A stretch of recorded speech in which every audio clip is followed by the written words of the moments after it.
जी ये क्या कहते हैं, प्याज हल्की ब्राउन हो गई थी, ज़्यादा ब्राउन नहीं होने दी।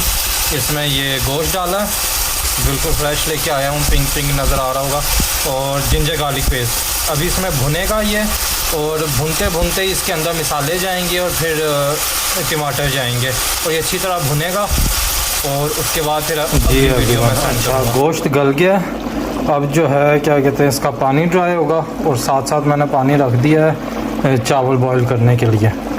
और बाकी उसका मसाला कबाबों का रेडी हो गया, अब वो कूटूँगा थोड़ा और वो बनाना शुरू करूँगा। बिरयानी मसाला तकरीबन रेडी हो गया, ये थोड़ा सा और भुनेगा तो ये रेडी हो जाएगा। और बिरयानी के चावल ये निकाल लिए हैं। ये जो है जितनी देर में वो भुनता है, ये चावल जो है ये रेडी कर रहा हूँ मैं डालने के लिए।